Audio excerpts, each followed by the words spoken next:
Thank you, Andrea. So this is recorded. So I'm opening the floor to what ideas that people have about boundaries.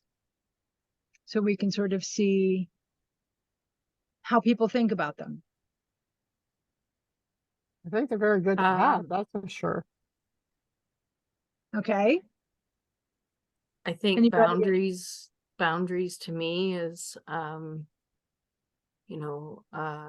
I think it's sort of protecting your energy, and I think it's removing anything that brings toxicity, and setting setting that boundary and that line that I'm not crossing this anymore because it brings negativity in my life, or it disturbs my peace, or it makes me feel bad about me, or any of those things. It's setting up Yeah. no. I don't know how else to describe it, but just like, that's no, great. you keep that shit over there, right? Like, I don't, like, I'm yeah, so because right, and I'm doing that right now. I'm sort of recently in a year ago separation of after 14 years, and it was not a good end. And so I had to put boundaries up to say, hey, you know what? You make me feel like shit, and I'm not dealing with this anymore. So come and get the rest of your stuff and go over there and stay over there, right? Because Right. that's I had to do that for me. I'll be civil because we have kids, and that's what you do. I'm And not going to I'm talk gonna badly address about that you. because there's some things that about boundaries, and especially if you're working with crystals in regards to them, things I to think. do, yeah. Okay. Jenny and Sunset. Do you want to say anything? If not, it's okay. Okay. Rebecca. That was it. So then I'll move on. So I was thinking, in looking at boundaries, I was thinking about different kinds of boundaries. There's physical boundaries. There's emotional boundaries. There's mental boundaries. And there's spiritual boundaries. And there's also sexual boundaries too, as well. Yeah, I would put that under either physical or emotional, but they're absolutely sexual boundaries, absolutely. And I think that I did not specifically address that, but I was looking at mostly physical, emotional, mental, and spiritual. And I'm just going to go through pretty quickly. What you said, Jody, is very good, and it's really accurate. And it's very much what you also said, Andrea, is that it's those setting of limits on both sides. Because a boundary can also be self imposed. I need to not do this, and that becomes that's a boundary. It's not always you can't come. It's also I can't do. Now, so I'm going to give some examples of like physical boundaries and ways to set them in place. Not with crystals. We'll talk about that after, but we'll just about sort of like So physical boundaries, personal space is a physical boundary. Your house is a kind of physical boundary. Your property line is a physical boundary. When your neighbor comes over to your over into your property and you get pissed off, it's because somebody's crossed your boundary. Mhm. A personal space. Then you get closer to your body. Touch is a personal boundary. People, whether people touch you or don't touch you, or you're okay with it, or if you have a gentleman or a boyfriend and it's super PDA and that's not they're touching you in public and you're like, get your hand off my butt, man. Not okay. Mhm. Like those kinds of things. And then the other sort of physical boundary is privacy in terms of say like nudity. My mother's Norwegian and I've spent a great deal of my childhood out of the country. And some of my adulthood has been overseas. And Americans are really uptight about nudity. It's okay in movies. It's okay for a movie star to wear tape underneath a piece of whatever and then call it good. But you can't go to the grocery store like that. No. And so in Norway, women will go to the park and will, if it's in the summer, they will take off all their clothes except their underwear and will lay in the sun.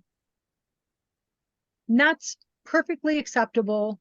No one looks, no one cares unless they're an American man, and then they can't keep their mouth up. They can't keep their mouth shut. And it's always a joke. It's always a joke because they don't always wear bras unless they need, like, unless they need to. Someone like me would not need to wear a bra because I don't really need to wear a bra. But in the America, I do. So that kind of privacy, what do you, in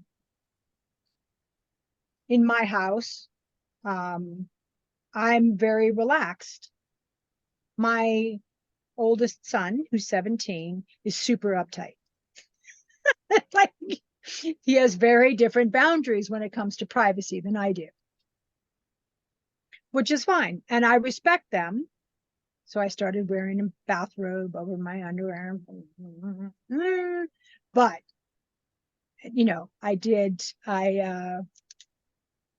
you know, that privacy is if those are physical boundaries. You know, in all of these boundaries, communication is going to be key. Mhm. Whether it's communication oneself to oneself, where I am talking to myself as I work through where I need things to be. Communicating with another person. I don't like it when you walk into the bathroom and brush your teeth when I'm going to the bathroom. It makes me really uncomfortable. That's a boundary. Some people, pee with the door open. If you have little kids, you learn to change your boundaries because little kids Yes, you don't do. care. Little kids don't care because if you're little kids and cats don't care. Neither do dogs. Neither do dogs. And so those are physical boundaries. Now, last week we talked about a number of different stones, and many of those stones work really well. Obsidian, tourmaline, shungite. They work really well for physical boundaries. And I mentioned this, I think, last week, where, tourmaline is really great to put on your property, on the edge of your property, as you mentally and intentionally set a line. This is my boundaries at the front of your door. Now, the key is you don't set boundaries once and then walk away. Dude, you can't have these. They'll make you sick. Sorry, my cat's trying to eat grapes.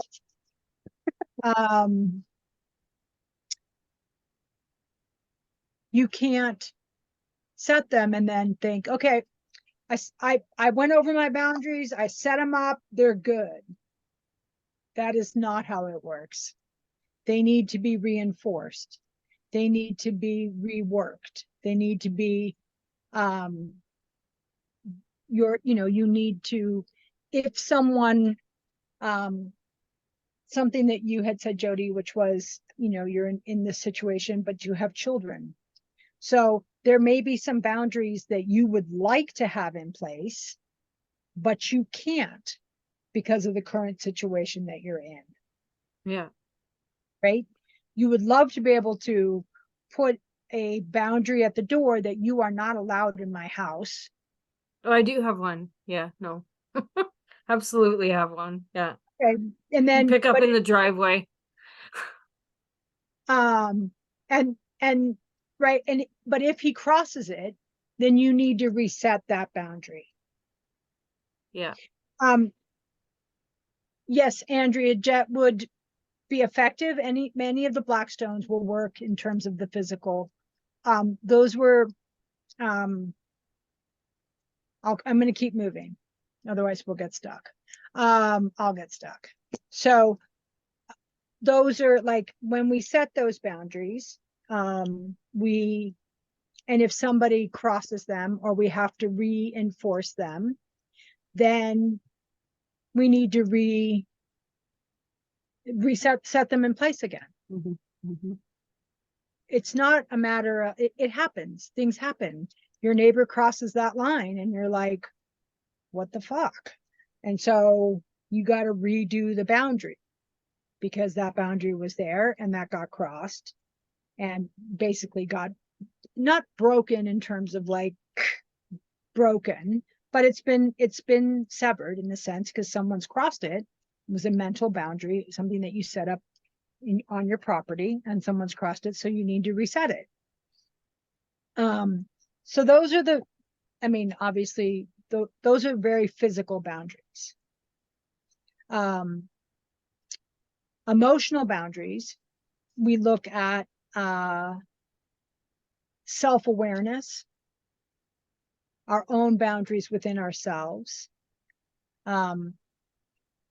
identifying our own emotions, our own needs, our own limits. When if you're here, you're on a journey to grow as a person. And so you will be, your boundaries, your emotional/mental boundaries will continue to grow, and you will need to update them as you develop and grow. You will become more sensitive. Your boundaries will change. You will become more clairvoyant. Your boundaries will it's a constant, it's not something that you have to do every week, but it is something that needs to be done on a regular basis. As things occur, they need to be done on a regular basis. You can do it quarterly, you can do it as it comes, you can do it when you realize that you haven't done it for a while. This is me. This is what I do. Wow, I haven't gone over those for a bit. Probably need to update them. And so there's that aspect of things. Again, comes back to communication. This is in relationships and emotional and mental, where you're communicating with other people and yourself. But when I'm talking more particular, when you're communicating with other people, where you're saying, this will not work for me at this time. Doesn't have to be hard, Doesn't have to be harsh, but you're setting boundaries, you're setting limits, you're setting, this is what I need. And as you said, Jody, to keep myself intact, to keep myself safe, to keep myself moving forward. This applies both emotionally and mentally, because I kind of tied these two together, and then we'll talk about spiritual, but I kind of tied these two together because we think about our emotions. We communicate. Okay. I'm gonna put the chat down because I can't. If you've been with me before, I get completely thrown off by the chat. So I'm gonna just shrink it down, and then I'll go over it after, because I don't, my boundaries, setting some boundaries. And communication with other people. You can have boundaries, but if you do not communicate them, they will be crossed over and over and over, because those are things that you need to let people know. And this can be your children.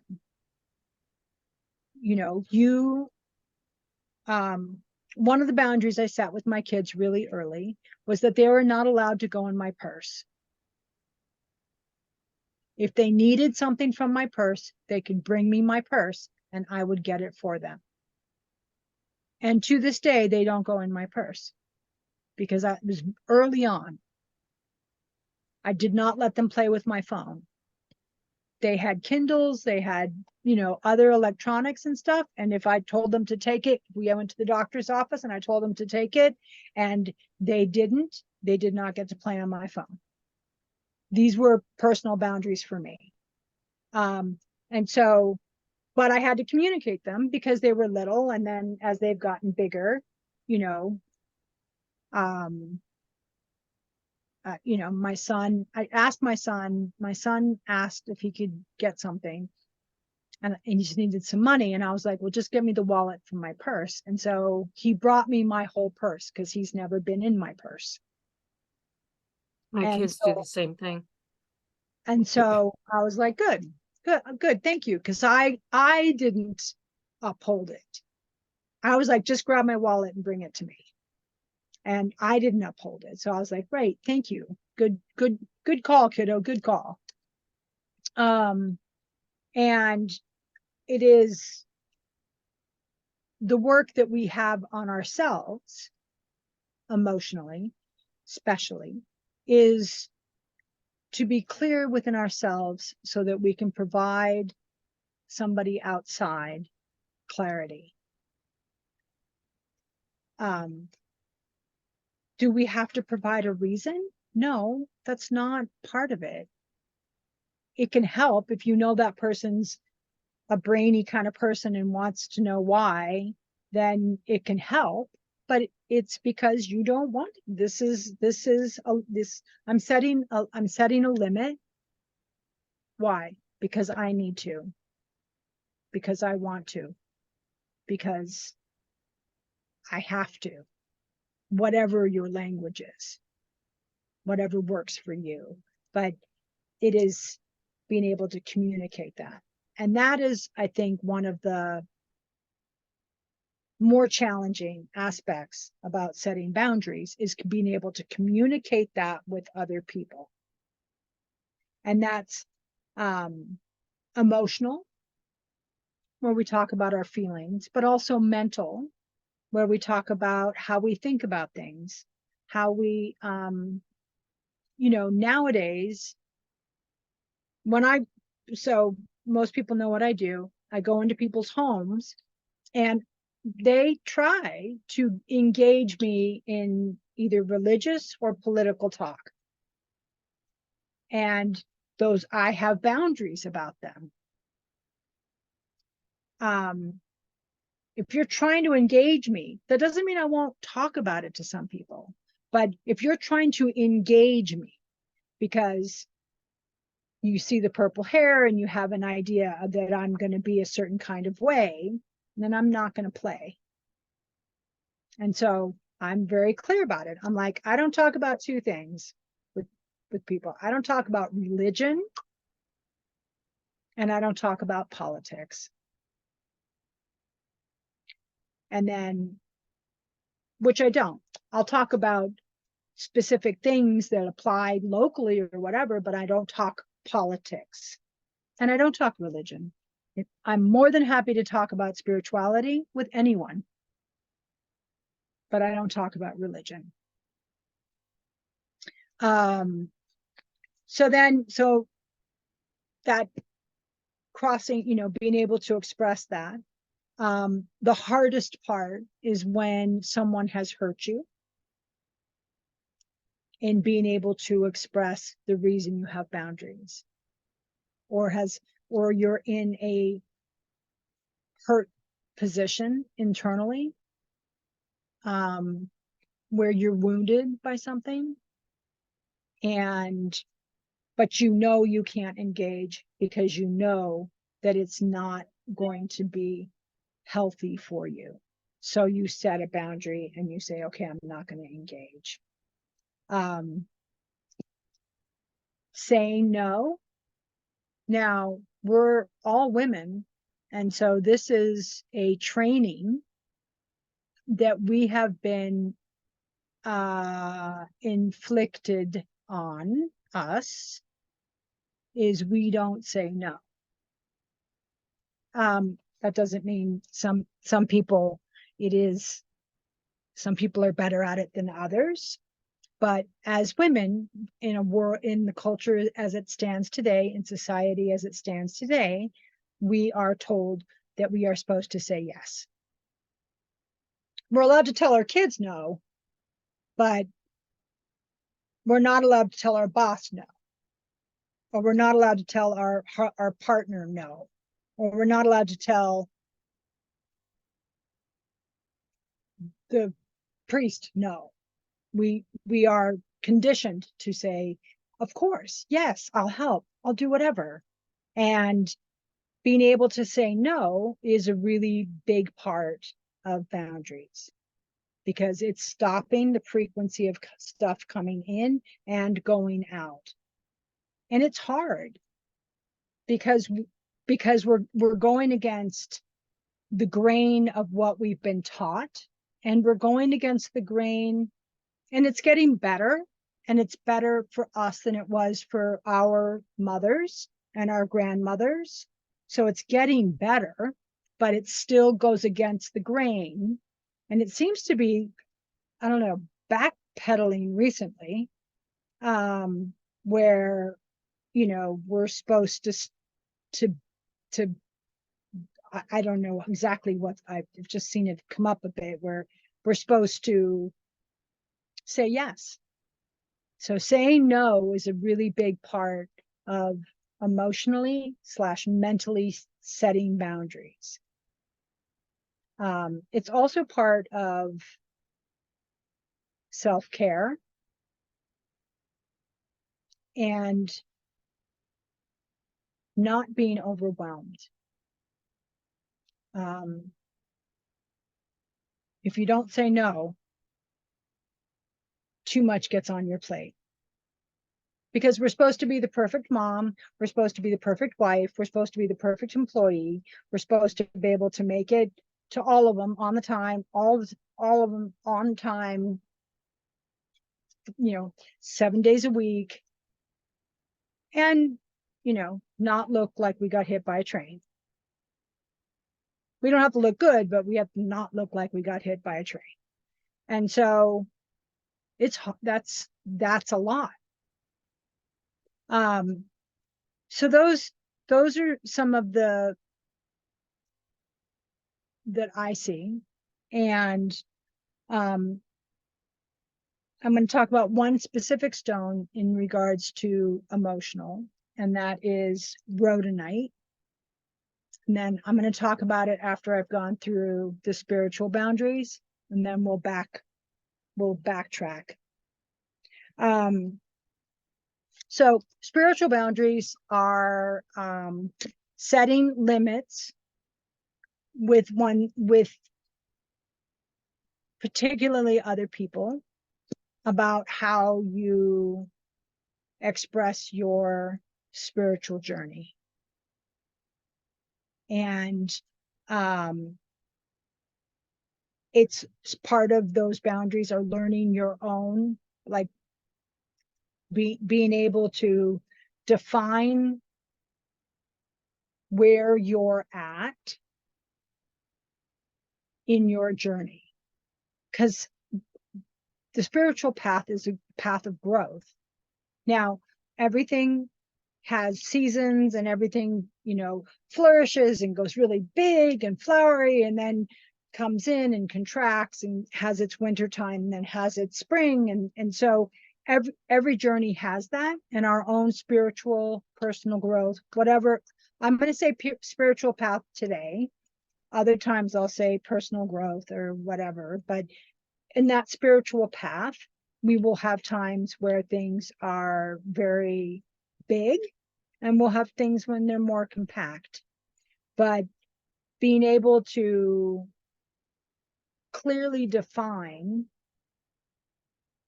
again, being able to communicate with others about what these are and how you need to be treated, how you need these things to come in or not come in. And that you're establishing a perimeter around that journey, that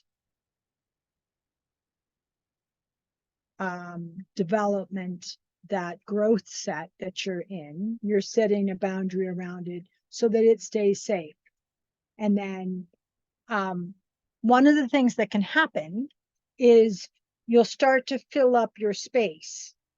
There comes points when you start to feel constricted, and it's probably time for you to reset your boundaries. I've heard it spoken spiritually. I've heard it spoken as like you're hitting an octave, you've gone da da da da da, and then you're starting into the next octave. And so you filled that up, and then you pop out and into the new one where there's space to grow. We've all had that experience where you make some changes and then all of a sudden you feel a little lost because you're like, wait, I don't know what to do now. And there can be the feeling to slide back into what was comfortable. But we all know that what needs to happen is that we continue to move forward. Again, that's setting boundaries so that you don't slide back, so that you have things in place. When it comes to spirituality and setting boundaries, making sure that you have sacred time, making sure that you have your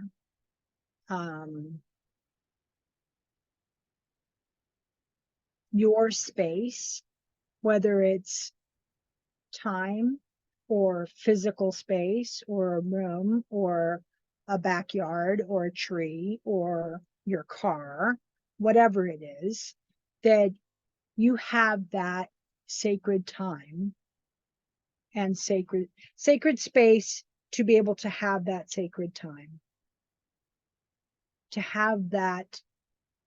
And this, again, if you're if you live alone, you don't need to worry so much about setting up some structured boundaries. If you are part of a big family, you absolutely have to set boundaries, or this is mama's time and you need to let me be.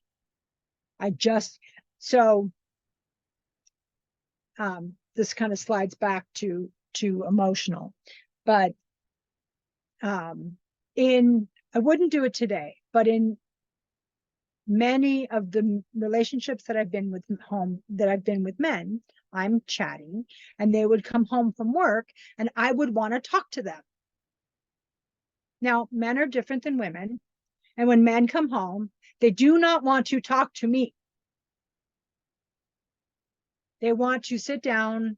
They want to put their feet up. They want to go take a shower. They want to have a beer. They want to go out in the backyard and do whatever. They do not want to talk to me. Or I'm just using me as an example. But I've learned that that's their time. That's a sacred time for men, to give them that space, because the men that I've attracted need that time to shift gears. I think as women, we are trained to shift gears all the time. We're running on a few different gears at the same time. And so it's easier for us. But men, they go to work, they do work, they come home. It's a different track, and they need time to get over to the family track. And so, but that sacred time, that was using that sort of like, that's a man's sacred time when he first comes home. Give him the time. And I see it with my boys, because they come home and I feed them, and then I start to ask them, how was school? What did you learn? And they're like, I just want to go to my room, Mom. And I'm learning to respect those boundaries with them. They're setting boundaries. I need that time. I'm learning. I don't always, not 100%, but they're very good about resetting the boundaries every time. Mom, I want to go to my room. Okay. Reset. Boundaries reset. And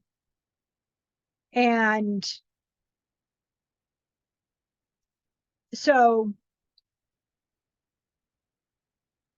one of the things with boundaries at a spiritual level is, and or religious, whatever term works for you, is making sure that, again, communication, that people don't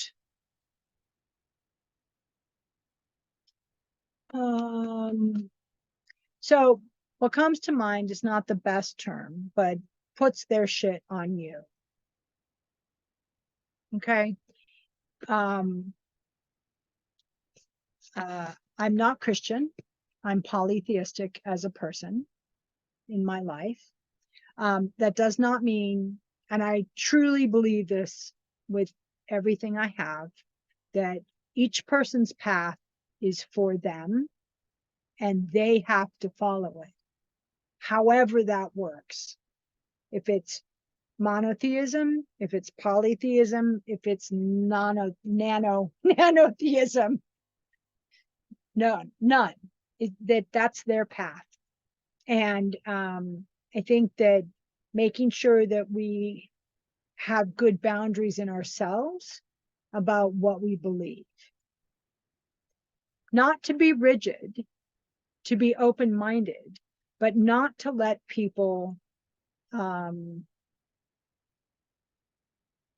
inflict, and I use that word specifically, inflict their belief system on you if it doesn't fit. Because that's really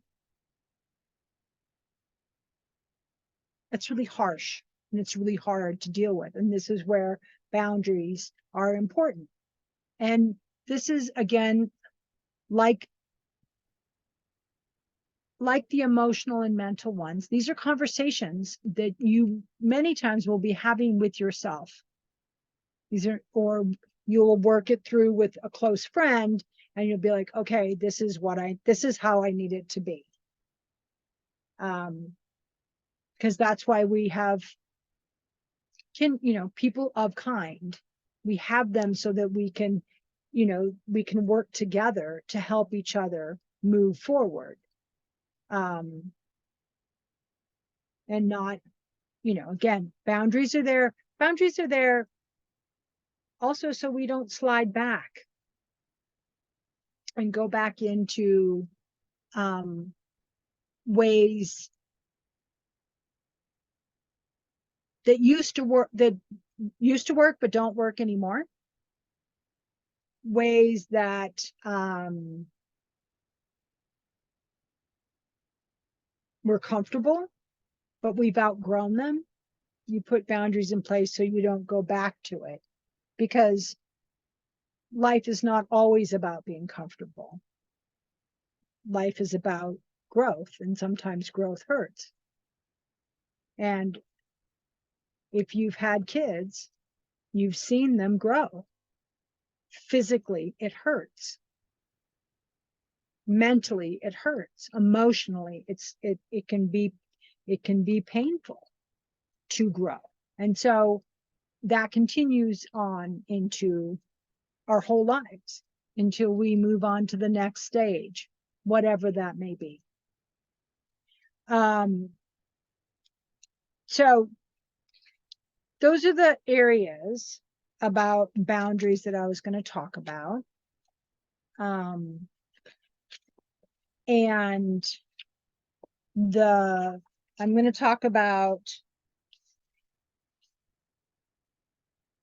so physical boundaries are really well covered in the last class, in those stones that I spoke about in the last class. So tourmaline is very good for, for your building.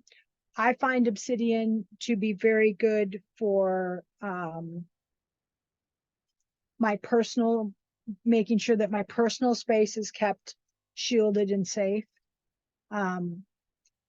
Jordy used the term gatekeepers, and that's not a term that I was familiar with or would use in my mind. I used shielding. So when I shield myself, I use, one of the stones that I use the most is obsidian. Again, crystals are like perfume. I can give you it's going to have its own essence, its own connection, but how it works with your connections and your radiation and your electrical magnetic fields, and how it works with mine can be very, very different. So I just give a very broad base, and I'm looking specifically today in regards to helping people hold boundaries. And so the stones that I'm going to talk about, besides the three that I just mentioned, have a huge other range of other things that they do as well as help you hold to boundaries. So shungites, EMFs, tourmaline is great for buildings, and tourmaline and obsidian can be used either way. Jet, I'm not that familiar with jet. It's not something, I actually only have one little piece and I haven't done much work with it. So I'm not going to say anything on that since I haven't actually done work with it. Okay, Andrea? So emotional boundaries. The stone that I chose, that called to me today, because this is what I do, is I choose the stone that day and then I try and whip it together. And so it is, I'm hoping somebody can tell me what it is.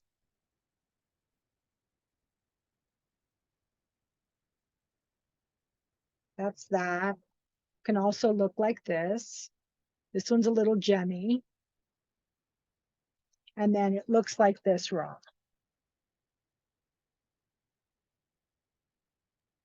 The rhodonite? Yes. Woo, woo, woo, woo. Yes. Rhodonite. Oh, that's very interesting. Huh. So I just noticed that all the ones that I've chosen have Yeah, anyway, so rhodonite. Rhodonite is a stone that goes with your heart, with your heart energy center, and is very good for, this is an overview, is a very good for healing wounds, but it also is a great strengthener. And so as you work through your as you work through setting the boundaries where your emotions are concerned, rhodonite's a great stone to be able to help you hold to them. If you put them in place and you need reinforcement, rhodonite's a great stone to do that. You could wear it as you're working through it. It's a very comfortable stone to wear. And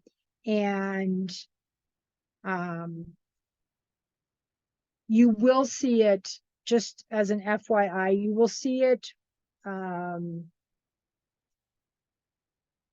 So you see how this doesn't have any black here? It just has pink.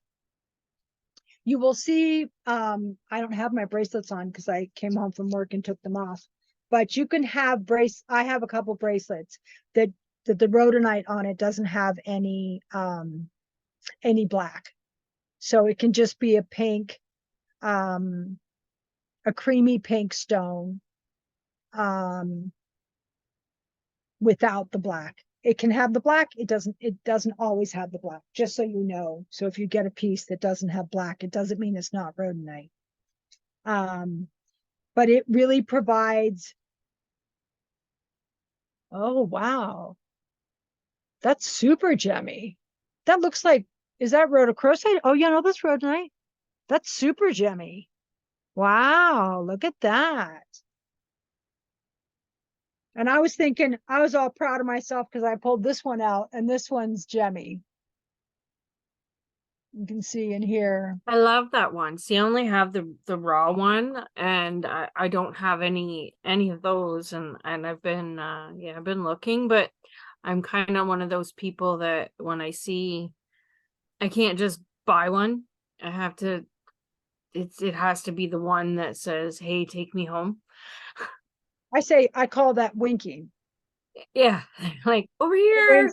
winks at you. It's like, hey, baby. Yeah, you need me to come home with you.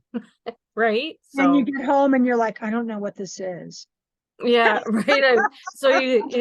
I have a gem and identifier on my phone and all kinds of things too, because I'm just like, I don't know exactly what that one was, but Well, yeah, and so and sometimes that rock identifier app, it's about 60% right.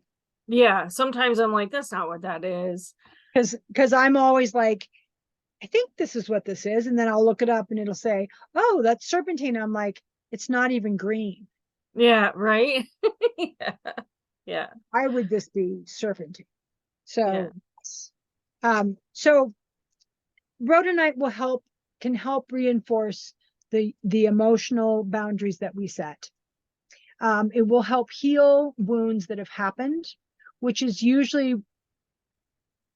unfortunately to say, being wounded is how we end up setting emotional boundaries.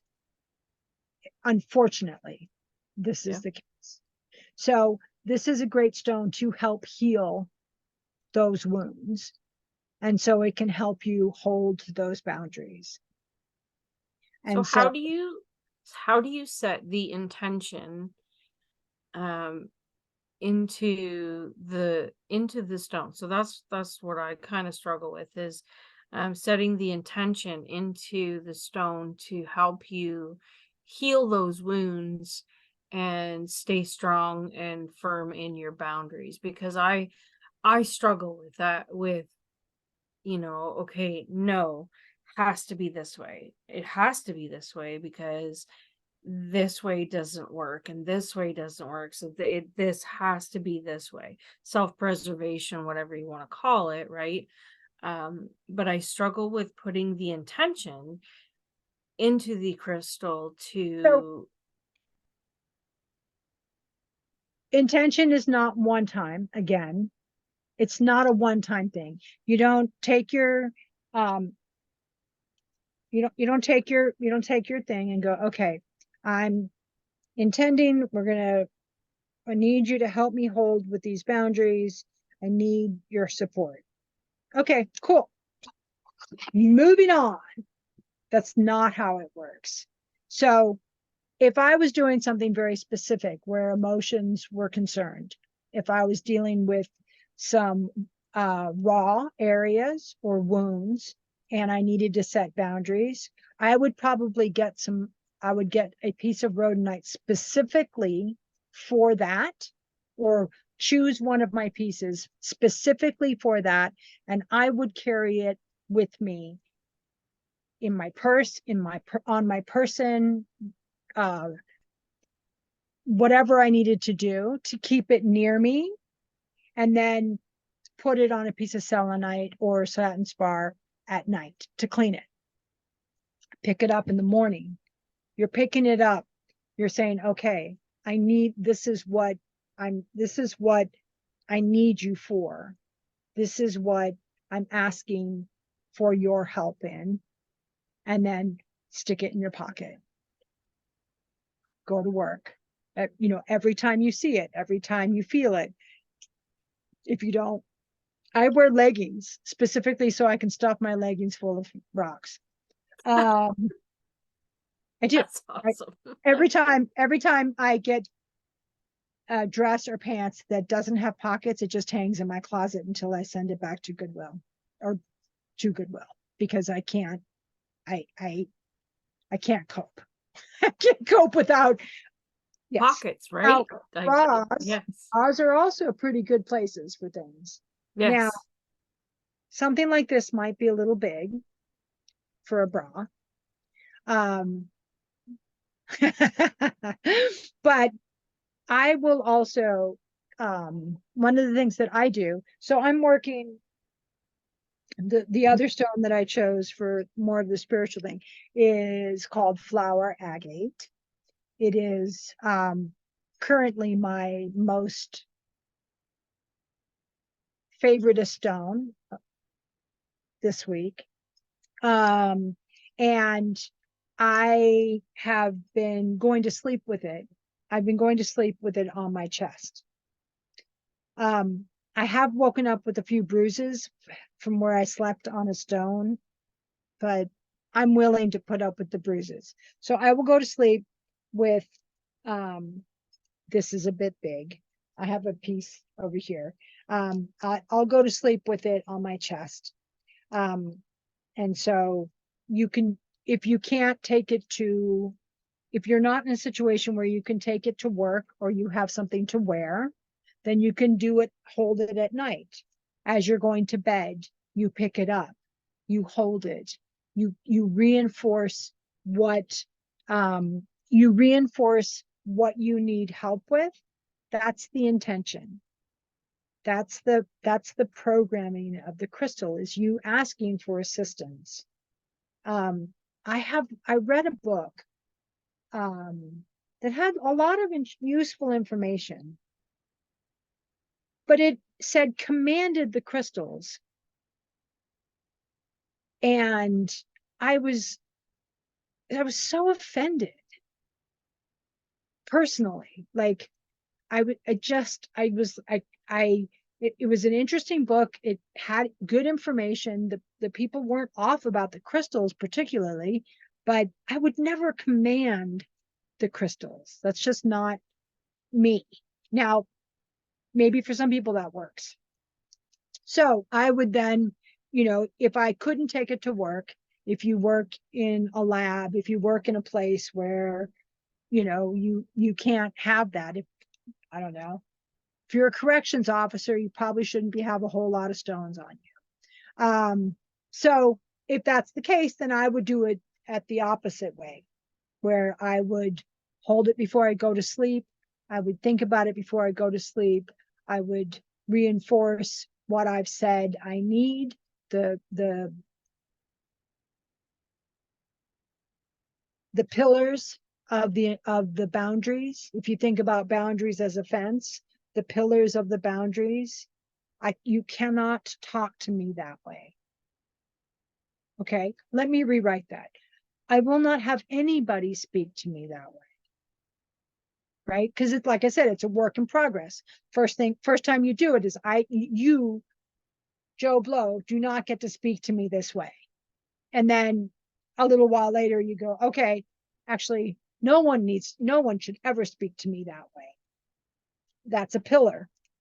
You work with it, whether it's, again, I wear jewelry that I put on every morning with what I feel is I need for the day. If I'm working with something specific, then I will continue to work with that stone. But I put on bracelets that, like today, I don't remember what today I wore. That's awesome. Yesterday I wore black and white because that's what I needed to wear. It was black and white. And so I put on a howlite, I put on a dendrite agate, I put on a smoky quartz, and I put on 2 obsidians. And so however it works best for you, when you're getting dressed, put it in your bra. Mindfully. I guess mindful is like, I didn't say that, but that's one of the keys with all of this, is being mindful, being conscious, doing things consciously. Don't just picking it up and stick it in your bra and move on. Ouch. Sorry, that's the wrong stone to try to do that. It's a matter of, taking something and then intentionally going, okay, I'm doing this for this, and then wherever you put it. And I think does that help? Okay. Yes, that helps a lot. Yes. Okay. And so that's like, either way, I mean, just making sure that even if you put it on, if you have an altar, if that's something that you're into, and you have an altar and you put that stone on the altar, it's like a money jar or money bowl or a relationship bowl. You don't just make it and leave it. You continue to feed it. It has to be, boundaries need to be reinforced, and they need to be, and you may set a boundary and realize that it's too broad because it's just too big.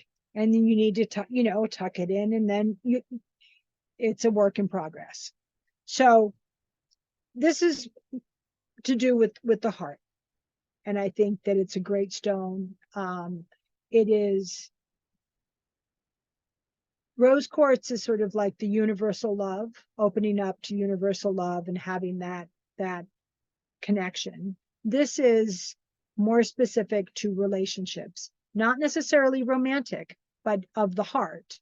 So it can be familial, it can be romantic, it can be, these are things that can be historical, it can be generational, but they're to do with the heart. And so you're setting boundaries because we're in a time of change. And so as we set these boundaries, we may be changing things that have been in our family for generations that we don't know about, that we are breaking. And so, as I say, a small crystal is connected to all of the same crystals. It doesn't have to be a big crystal. It can be a small one. It is, I'm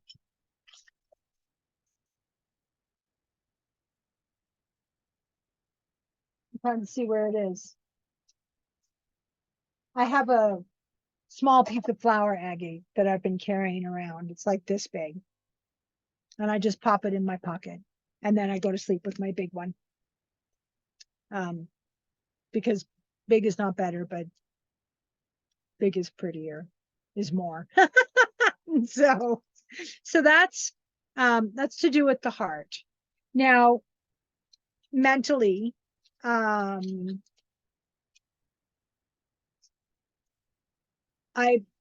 looked at smoky quartz in terms of how our mental processes and setting boundaries at a more mental level.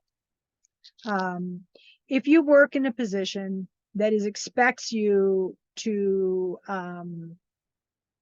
be able to make decisions, and those are not, expects you to make certain kinds of decisions that are not within your job scope and not within your capabilities, and you're like, no, that's not what I do. Boundary. It's a mental, yes, it's a physical boundary, but it's also a mental boundary.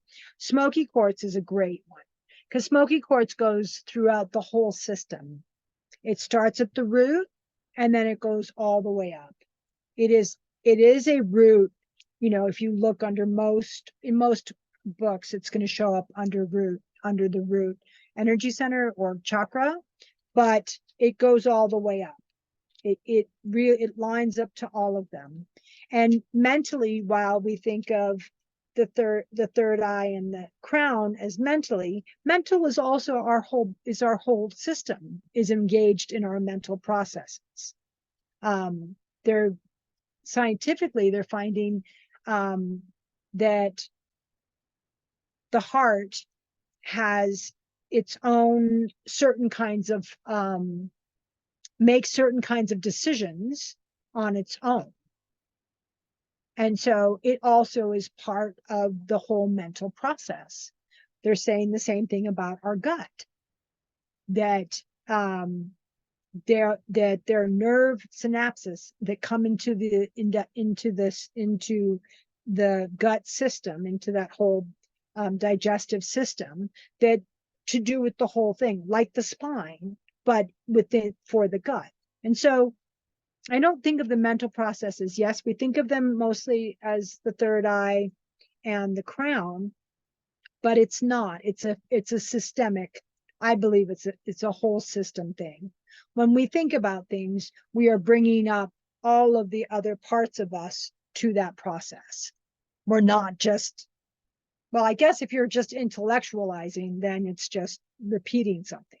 But if you're trying to move forward with it, it's going to be a whole system thing. And then this is where smoky quartz has that dark root basic no kind of part to it. I didn't think about this, is when I said earlier, I was like, oh, look at that. Oh, look, this has got the black in it. It's also part of that no. And so at a mental, if you find that you need support at a mental level, then smoky quartz is a good option. Smoky quartz is, like I said, it's really phenomenal for across the board kinds of decisions, kinds of support. Not the same as clear quartz, but along those lines where it has a huge range. Now, this is a citrine smoky quartz. And it's not fired or anything like that. This is actually a genuine one. And it took me and Carrie about 2 hours to figure out what it was. I was like, is this a citrine? And she's like, oh no. And I'm like, or is it smoky? And like, I don't know. So we did a bunch of research. And so this is a smoky quartz citrine. That I have a beautiful smoky citrine. It's gorgeous. Oh, cool. Yeah, It's great. it's beautiful. And that's It's a really got really good energy. Yes, and that would be like, you think about, needing to be energized, but also to set those boundaries. That'd be a great stone for something like that, where you It's have amazing. that pep up, because citrine has that sort of like shot of vitamin B, boom. Yeah. Yeah. And then, it has still the grounding that comes with smoky. So that's Yeah. awesome. So then at the spiritual level, I did the flower because because crystals are versatile and you can use them for the ways that you need them to work. The reason I chose this is that it has really a very for agates tend to be a bit more grounding in their nature, and the two that are sort of the exceptions are flower and Botswana. They both have a different frequency than, say, just an agate slab or moss agate, which I really like moss agate as well. That's But beautiful. I don't know if it's the lighter colors, because most Botswana agate has lighter bands in it. But so this is providing that for me, and how I've been using it is that it's providing that support for me to feel like I have room to grow,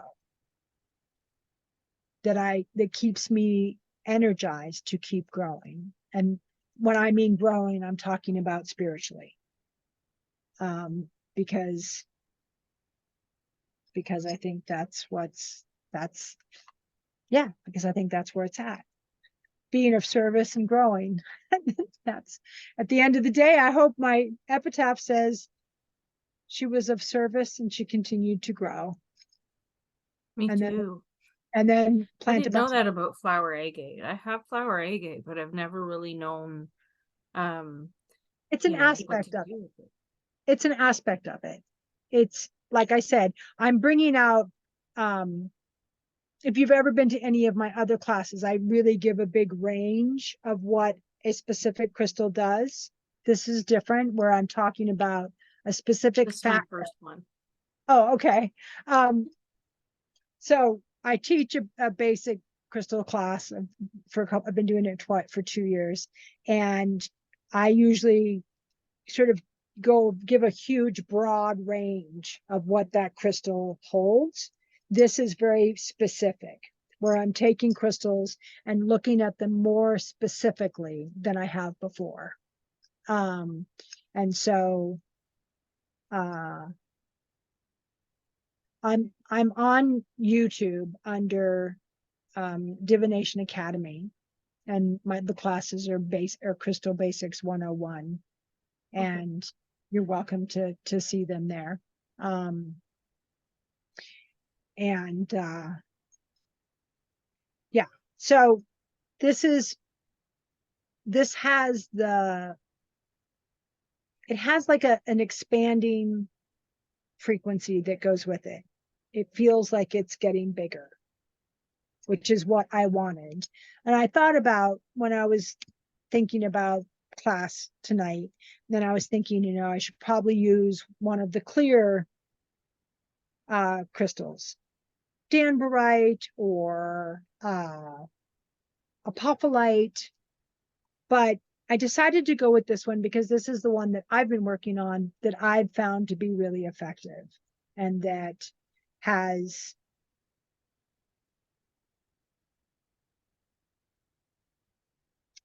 I suppose if you look at it, they look a little bit like thought bubbles. If you look at it. Yeah, you're right. They do. Yeah. And so it's a little bit like that. You have like a thought bubble, and then you have another thought bubble. And so I just thought of that, but that's kind of what it feels like for me, is that these are things where, as I'm going to sleep, I'm thinking about